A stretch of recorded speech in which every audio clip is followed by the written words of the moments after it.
Hello viewers, आप सभी ने तो भारत के महान ग्रंथ महाभारत का नाम तो सुना ही होगा। तो आज हम महाभारत काल के एक शक्तिशाली योद्धा श्री अश्वत्थामा जी के बारे में बात करेंगे, तो इस वीडियो के साथ बने रहें। दोस्तों, अश्वत्थामा गुरु द्रोणाचार्य और माता कृपी देवी जी के पुत्र थे। महाभारत काल से पहले गुरु द्रोणा अनेक स्थानों के भ्रमण के लिए अपनी पत्नी संग निकले। जब वह हिमालय में ऋषिकेश नामक स्थान पर पहुंचे, वहां तमसा नदी के किनारे उन्होंने एक दिव्य गुफा में तपेश्वर नामक स्वयंभू शिवलिंग देखी और वहां गुरु द्रोणा और माता कृपी जी ने शिव की तपस्या करने लगे।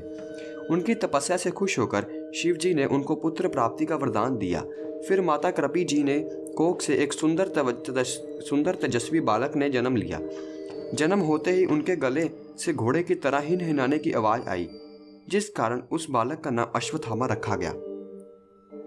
अश्वत्थामा जी के माथे पर एक अमूल्य मणि जड़ी थी, जिनसे उनको सभी बीमारियों, शस्त्रों, भूख प्यास से बचने की शक्ति मिलती थी। गुरु द्रोण और अश्वत्थामा दोनों ही महाभारत का युद्ध कौरवों की ओर से लड़े। इस पिता पुत्र की जोड़ी ने पांडवों को बहुत क्षति पहुंचाई और युद्ध विजय की ओर बढ़ते रहे। इसे देखकर श्री कृष्ण जी ने अर्जुन से कूटनीति अपनाने की सलाह दी और इस कूटनीति के कारण ही गुरु द्रोण जी की हत्या द्रौपदी के भाई धृष्टद्युम्न के हाथों हुई। युद्ध समाप्ति होने के बाद पिता की मौत का बदला लेने के लिए अश्वत्थामा ने पांडवों के 5 पुत्रों को मार दिया, धृष्टद्युम्न की हत्या की और अन्य कई महान योद्धाओं को मृत्यु दी। इस बात से श्री कृष्ण जी को बहुत गुस्सा आया और उन्होंने अश्वत्थामा को श्राप देते हुए उनकी अमूल्य मणि निकाल ली और उन्हें ऐसे ही तड़पते रहने के लिए छोड़ दिया।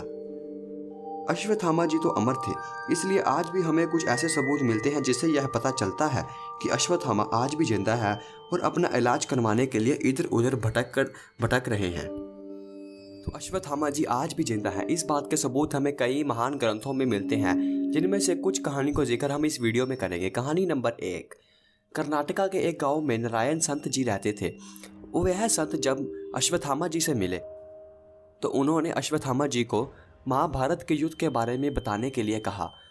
अश्वत्थामा जी के पास हमेशा एक कपड़ा रहता था जिसे वह गीला कर बार बार सुखाते रहते थे।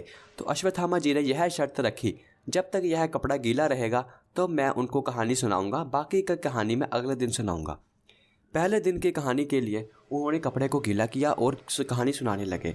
जब तक वह कहानी युधिष्ठिर जी की मौत तक पहुंची तो वह रोने लगे और वह अगले दिन के लिए रुक गए।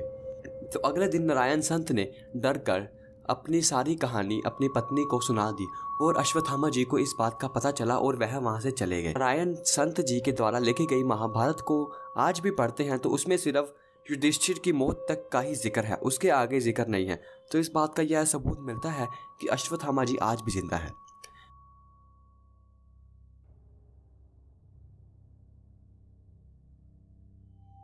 मध्य प्रदेश के गांव में एक डॉक्टर रहते थे।